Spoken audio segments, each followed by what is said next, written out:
La revue de presse d'Europe 1, à présent Christophe Bordet. Le Petit Larousse illustré sort le 20 mai. Plusieurs nouveaux mots vont faire leur entrée dans le dictionnaire. Le Parisien aujourd'hui en France nous en livre quelques-uns. Oui, 150 mots au total dans ce nouveau Larousse 2027 décrit comme curieux et gourmand. Alors ainsi, démolis à la gastronomie s'y font une place particulière comme, alors je ne sais pas si je vais réussir à le prononcer correctement, Allez-y.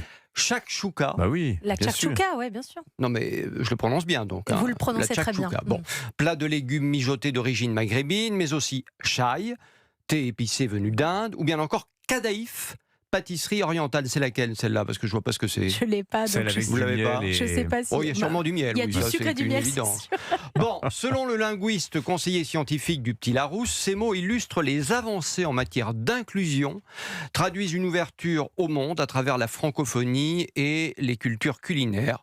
Bon, c'est son avis, c'est lui qui le dit. Soit.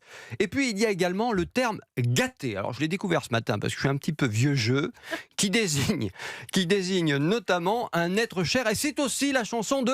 De Jul et Oui, de ma gâtée. SCH. Oui, bien sûr. Voilà. RS4 Grinardo, bien sûr, qui m'ont raté.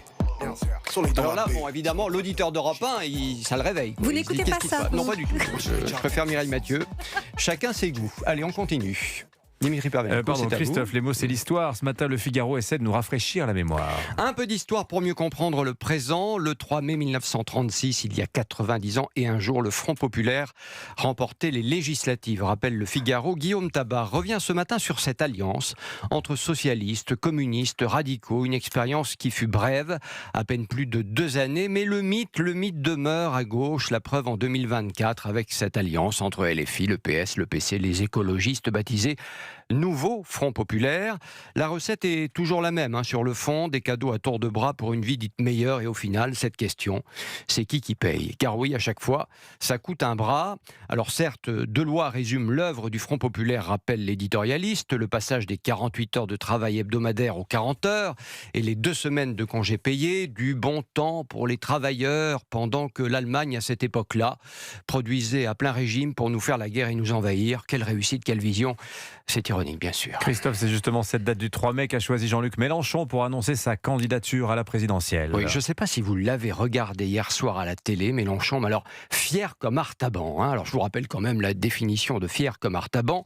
Individu imbu de sa personne, hautain et prétentieux. 4e candidature de l'insoumis à une présidentielle et un objectif, rappelle le Figaro, capitaliser sur le chaos à gauche et une improbable primaire. Le Parisien aujourd'hui en France rappelle qu'en 2022, éliminé au premier tour, Mélenchon avait fait mine de s'interroger sur le besoin de son œuf. 5 ans plus tard, aux oubliettes les belles paroles, la Nouvelle-France n'a rien de neuf, d'où cette petite phrase de Raquel Garrido épinglée par le Parisien. Souvenez-vous que cet homme n'a pas de parole. Petite phrase assassine de l'ex-ami partagée sur une boucle dédiée de son mouvement. Jean-Luc Mélenchon rêve d'un face-à-face avec le RN, il l'a dit hier soir. Le Rassemblement National et l'UDR d'Éric Ciotti qui veulent privatiser les télévisions publiques s'ils gagnent en 2027. Oui, et en attendant, le Figaro revient ce matin sur le rapport, sur le texte final du rapporteur de la commission d'enquête sur l'audiovisuel public, Charles Aloncle, le contenu qui sera rendu public dans les prochaines heures et qui préconise notamment d'économiser 1 milliard d'euros sur un budget annuel de 4 milliards. Preuve que, malgré les critiques, ce travail parlementaire n'a pas servi à rien puisque la ministre de la Culture, Catherine Pégard, indique dans une interview au quotidien conservateur qu'il est nécessaire de faire des économies et que certains programmes seront touchés. Il faut également poursuivre, dit-elle, les efforts sur les frais de fonctionnement.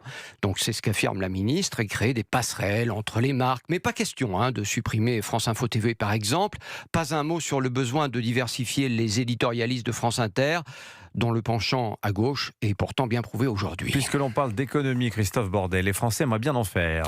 Oui, dans les pages du Figaro, économie, on apprend que le 4 mai, c'est aujourd'hui, les actifs que nous sommes commencent à travailler pour eux, à la bonne heure. La date est symbolique et le concept a été inventé par 2 économistes libéraux britanniques. À partir d'aujourd'hui, les salariés ont, semble-t-il, fini de financer les pensions et la santé des retraités pour le reste de l'année. Alors, à titre de comparaison, en 1970, où il y avait en moyenne 4 actifs pour un retraité, le jour de libération avait lieu le 27 février. Évidemment, aujourd'hui, on n'en est plus là.